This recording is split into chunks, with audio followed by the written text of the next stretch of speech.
Cockroach Janata party నిరసనలపైన కేంద్ర విద్యాశాఖ మంత్రి Dharmendra Pradhan first time respond అయ్యారు.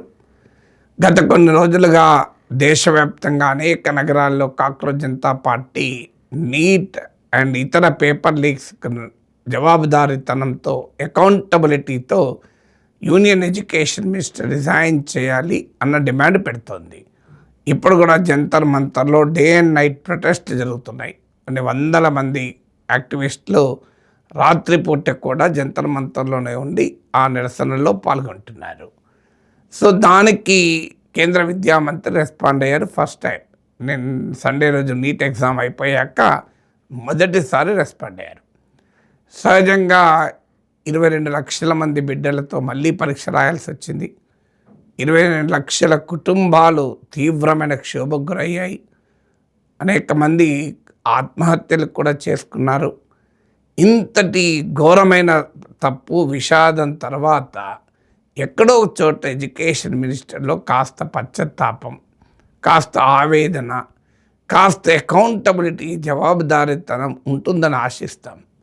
కాస్తంత ఎంపతి ఎక్కడో కానీ ఉంటుందని. కానీ ఎడ్యుకేషన్ మినిస్టర్ చెప్పింది ఏంటి? ఈ కాక్రోచ్ జనతా పార్టీ పైన అలాగే తన రాజీనామా డిమాండ్ చేస్తున్న వారందరూ తుక్డే ఫోర్సెస్. సో కాక్రోచ్ జనతా పార్టీని ధర్మేంద్ర ప్రధాన్ చెప్తుంది ఏంటి? వీరు దేశ విచ్ఛిన్నాన్ని విభజనను కోరుకునే శక్తులతో కలిసిపోయారు. డిస్రప్టివ్ ఎలిమెంట్స్కి బీ టీమ్ అయ్యారు. దేశంలో డివిజన్ కోరుతున్నారు. దేశ ప్రగతిని ఓర్వలేని వారు వీళ్ళంతా అని. అసలు నాకు అర్థం కాని అంశం ఏంటంటే, పేపర్ లీక్స్ అయితే దేశం ప్రగతి చెందుతుందా? దేశం నీట్ పేపర్తో పాటు సిబిఎస్ఈ పేపర్ లీక్, ఈ కామన్ యూనివర్సిటీ ఎంట్రన్స్ టెస్ట్ పేపర్లో గందరగోళం, ఇది ఇప్పుడే కాదు, లాస్ట్ ఇయర్ కూడా నీట్ ఎగ్జామ్ లీక్ అని ఆరోపణలు వచ్చాయి. గత 10-12 ఏళ్ళలో మీరు చూడండి ఎన్నిసార్లు పేపర్ లీక్ ఆరోపణలు వచ్చాయి. అంటే పేపర్ లీక్ చేసిన వాడు దేశభక్తుడు, పేపర్ లీక్ను ప్రశ్నించిన వాడు దేశద్రోహి. పేపర్ లీక్ చేసిన వాడు ఆ మాఫియా ఏమో దేశభక్తుడు, దాన్ని నిరసించిన వారు, నిరసనలు తెలిపేవారు విచ్ఛిన్నకర శక్తులు. ఇదెక్కడ లాజిక్ అసలు? ఇప్పుడు జవాబుదారీతనం ఉండాలి, లేకపోతే అది అరాజకీయ వారి నైతికతకు వదిలేస్తాం. ఎందుకంటే ధర్మేంద్ర ప్రధానే పేపర్ లీక్ చేశారు, ఆయనే దీనికి బాధ్యులను ఎవరు అనడం లేదు కదా. ఒక పొలిటికల్ అకౌంటబిలిటీ ఎక్కడో చోట ఉండాలి. ఏదో వన్ టైం జరిగితే మనం అర్థం చేసుకోవచ్చు. రిపీటెడ్గా జరుగుతున్నాయి కనుక వ్యవస్థల్లో కాస్తంత అప్రమత్తత ఉండాలి. అంటే there should be some political accountability. నేను కాక్రోచ్ జనతా పార్టీ మీటింగ్లో కూడా మాట్లాడుతూ చెప్పాను, ధర్మేంద్ర ప్రధాన్ రిజైన్ చేస్తే నాగేశ్వర్ ఏమి విద్యాశాఖ మంత్రి కారు. ధర్మేంద్ర ప్రధాన్ రిజైన్ చేస్తే Sonam Wangchuk education minister car. Dharmendra Pradhan resign చేస్తే మరో బీజేపీ నాయకుడే అవుతాడు. అది మాకు తెలియదా? అయినా ఎందుకు అడుగుతారంటే, పాలిటిక్స్లో, పబ్లిక్ అడ్మినిస్ట్రేషన్లో ఎక్కడో చోట జవాబుదారీతనం ఉండాలి. కానీ ఆ జవాబుదారీతనం లేదనుకోండి, ఎందుకంటే ఇది మారల్ రెస్పాన్సిబిలిటీ అడుగుతున్నది, నైతిక బాధ్యత. లేదు, మాకు నైతిక బాధ్యత ఉండదు. రాజకీయాల్లో నైతిక విలువలు ఈనాడో నశించిపోయాయి, మీరేదో అమాయకంగా అడుగుతున్నారు అనుకున్నారనుకోండి, fine, believe it to them. కానీ ఎదురుదాడి ఏంటి? విచ్ఛిన్నకర శక్తులు, వీరంతా డిస్రప్టివ్ ఎలిమెంట్స్, వీరంతా తుక్డే ఫోర్సెస్ అంటూ ఎదురుదాడి. ఇంకా నయం, వీళ్ళందరూ తీవ్రవాదులు, నక్సలైట్లు, మావోయిస్టులు, ఖలిస్తాన్వాదులు అని అనలేదు. అది కూడా అంటారు రేపో మాపో. మనం చూసాం కదా, రైతు ఉద్యమం జరిగింది. సో వేలాది మంది రైతులు దేశవ్యాప్తంగా పోరాడారు. ముఖ్యంగా పంజాబ్, హర్యానాకు చెందిన జాట్ ఫార్మర్స్ కీలక పాత్ర పోషించారు. అయిపోయాయి, వాళ్లకు సిక్ ఫార్మర్స్ కావడంతో వాళ్ళని ఖలిస్తాన్వాదులు అనేశారు. అంటే తలపైన టర్బన్ ఉంటే ఖలిస్తాన్వాది అవుతారా? ఈ దేశం కొరకు ప్రాణాలు అర్పించిన అనేక మంది దేశభక్తులు సిక్ రెజిమెంట్ ఆర్మీలో కూడా ఉన్నారు కదా. అంటే జస్ట్ కేవలం మాకు గిట్టుబాటు ధర రావాలి, మాకు కనీస మద్దతు ధర రావాలి, మీరే ప్రామిస్ చేశారు స్వామినాథన్ కమిటీ రికమెండేషన్ను అమలు చేస్తాం, కాస్ట్ ఆఫ్ ప్రొడక్షన్ ప్లస్ 50% ఇస్తాం, దాన్ని అమలు చేయండి అని అడిగితే వాళ్ళ వేర్పాటువాదులుగా ఖలిస్తాన్వాదులుగా చిత్రీకరించారు. మీరు జార్ఖండ్, మహారాష్ట్ర, మధ్యప్రదేశ్, బీహార్లలో ఆదివాసీ ప్రాంతాల్లో ఆదివాసీల హక్కుల కొరకు ఎవరైనా అడిగితే వారు మావోయిస్టులు అయిపోతారు, వారు అర్బన్ నక్సలైట్లు అవుతారు, వాళ్ళు టెర్రరిస్టులు అవుతారు. అసలు వాళ్ళపైన unlawful activities prevention act UAPA చట్టం వస్తుంది, లేదంటే రాజద్రోహమే సెడిషన్ చట్టం వస్తుంది. అసలు జల్ జంగల్ జమీన్ అని ఆదివాసులు అడుగుతున్నారు. ఈ డిమాండ్లలో న్యాయం ఉంది. ఆదివాసులు వందల వేల సంవత్సరాలుగా అడవిలో ఉన్నారు. ఇవాళ మీరు అభివృద్ధి పేరిట ఆ అడవిలో ఉన్న భారీ ఎత్తున ఖనిజ సంపదను బడా కార్పొరేట్ సంస్థలకు, బహుళజాతి కంపెనీలకు ఇస్తున్నారు. దేశాభివృద్ధికి ఖనిజ సంపద అవసరమైతే ఈ ఆదివాసులకు న్యాయం చేస్తూ చేయండి, అభివృద్ధిలో ఆదివాసులకు భాగస్వామ్యం ఇవ్వండి అని అడిగితే వాళ్ళు అర్బన్ నక్సలైట్లు అయిపోతారు. అయ్యా, అటవీ హక్కుల చట్టం భారత పార్లమెంట్ చేసిన చట్టం 20 ఏళ్ల క్రితం.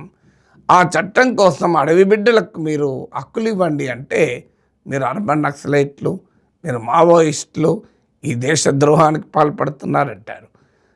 ప్రభుత్వాలను ప్రశ్నిస్తే, నిలదీస్తే, అయ్యా ప్రత్యేక హోదా ఎందుకు ఇవ్వలేదు, రైల్వే జోన్ ఎందుకు అన్యాయం చేశారు, KG బేసిన్లు ఎందుకు వాటా ఇవ్వరు, ఎందుకు వేదాంత లాంటి కంపెనీలు ఆహ్వానిస్తున్నారు అని అడిగితే నువ్వు అల్లర్లు సృష్టిస్తున్నావు, నువ్వు కులాల మధ్య చిచ్చు పెడుతున్నావు అంటూ క్రిమినల్ కేసులు బనాయిస్తారు. సో దేశంలో ప్రజాస్వామ్యములో dissent is integral to democracy అని భారత రాజ్యాంగం చెప్తోంది, భారత సుప్రీంకోర్టు చెప్పింది, లా కమిషన్ చెప్పింది. నిరసన తెలిపిన ప్రతి ఒక్కరూ దేశద్రోహులు కారు. ప్రధాన ప్రతిపక్ష పార్టీ, ఆ పార్టీ పార్లమెంట్లో ప్రధాన ప్రతిపక్ష నేత నుంచి మొదలుకొని ప్రశ్నించే సినిమా యాక్టర్ అయినా, ప్రశ్నించే రచయిత అయినా, ప్రశ్నించే కవి అయినా, ప్రశ్నించే జర్నలిస్ట్ అయినా, ప్రశ్నించే యాక్టివిస్ట్ అయినా వాళ్ళు దేశద్రోహులు అయిపోతారా? ఈ దేశం ఇక రాజకీయాల్లో అవినీతి పరులు, మాఫియా సామ్రాజ్యాలు వెళ్తున్నవారు, దేశ సంపదను కొల్లగొడుతున్నవారు, పేపర్ లీకులు చేసి లక్షలాది బిడ్డల జీవితాలతో ఆడుకునేవారు, వీళ్ళందరూ దేశభక్తులు అయిపోతారా? వాళ్ళందరూ దేశంలో ప్రగతి, అభివృద్ధి కొరకు పనిచేస్తున్నారా? పేపర్ లీక్ కావడం ప్రగతి అవుతుందా? పేపర్ లీక్ను ప్రశ్నిస్తే ప్రగతి నిరోధకులు అవుతారా? ఎక్కడ లాజిక్ చెప్పండి? అయ్యా, మా ప్రాంత లెజిటిమేట్ ఆకాంక్షలు ఇవి, మా ప్రాంతం అభివృద్ధి చెందాలి అంటే మీరు జాతీయ సమైక్యతకు ముప్పు తెస్తున్నారు, ఇది చాలా ప్రమాదకరం అని ఎదురుదాడి చేస్తారు. అయ్యా, మా భాషకు గౌరవం ఇవ్వాలి, మా భాష, సంస్కృతి, మా ప్రాంతీయ అస్తిత్వం, ఇవి జాతీయత, దేశభక్తికి విరుద్ధం కాదు. నేను తెలుగువాణ్ణి, నేను భారతీయుని, ఈ పరస్పర విరుద్ధమా? నేను తెలంగాణ ప్రాంతం వాడిని, తెలంగాణ బిడ్డను, నేను భారతీయుని, ఇవన్నీ పరస్పర విరుద్ధమా? నేను తమిళుణ్ణి, నేను భారతీయుణ్ణి, ఇదేం పరస్పర విరుద్ధం కాదు కదా. కానీ నీ భాష, సంస్కృతి, ప్రాంతీయత అడిగితే నువ్వు దేశ సమైక్యతకు ముప్పు తెస్తున్నావు, నువ్వు దేశద్రోహివి. ఇది ఈ లాజిక్ ఏంటి అసలు? డెమోక్రసీలో ఇది ఈ రకమైన వైఖరి అనుసరించడం అనేది ప్రజాస్వామ్యానికి ప్రమాదకరం. ప్రజాస్వామిక నిరసనల్ని దేశభక్తియుత పోరాటాలుగా చూడాలి తప్ప దేశద్రోహం కాదది. సో దేశద్రోహం, ఈ సెడిషన్ ఇలాంటివి ఆనాడు బ్రిటిష్ వలసవాదులు దేశభక్తులపైన పెట్టిన కేసులు కదా. సో మీకు న్యాయంగా, ధర్మంగా ప్రజల హక్కుల కొరకు పోరాడిన ప్రతి ఒక్కడు తీవ్రవాదులు కారు. నన్ను కూడా నక్సలైటు, తీవ్రవాది అన్న, నేను చేసిన నక్సలిజం ఏంటి, నేను చేసిన తీవ్రవాద కార్యకలాపం ఏంటి చెప్పండి? కేవలం ప్రభుత్వాలు ఎవరున్నా, అక్కడ ఏ పార్టీ ఉన్నా ప్రశ్నిస్తూ ఉన్నాం. ఇందులో తేడా ఏమీ లేదు. కాంగ్రెస్ పార్టీ అధికారంలో ఉన్న 10 ఏళ్ళు కాంగ్రెస్ పార్టీ ప్రశ్నించాం. అప్పుడు యూట్యూబ్ లేదు కనుక ఆ వీడియోలు మీకు దొరకకపోవచ్చు, కానీ టీవీలో మాట్లాడిన ఉదాహరణలు ఉన్నాయి కదా. 12 ఏళ్ళుగా బీజేపీ అధికారం ఉంది, బీజేపీని ప్రశ్నిస్తున్నాం. రేపు మరో పార్టీ అధికారం, ఆ పార్టీని ప్రశ్నిస్తాం. ఎందుకు? రాజ్యాంగంలో ప్రశ్నించడం అనేది ఒక పబ్లిక్ ఇంటలెక్చువల్ చేయాల్సిన పని. ప్రఖ్యాత చరిత్రకారుని రమీలా థాపర్ అంటారు, to question or not to question can never be the question అంటారు. To question or not to question can never be the question, but you can't criminalise the question. అంటే ప్రశ్నను దేశద్రోహమని, ప్రశ్నను తీవ్రవాదమని, ప్రశ్నను తుకిడే అని, ప్రశ్నను విచ్ఛిన్నకారులని, ప్రశ్నను వేర్పాటువాదులంటే ప్రజాస్వామ్యం మనుగడ సాధించదు.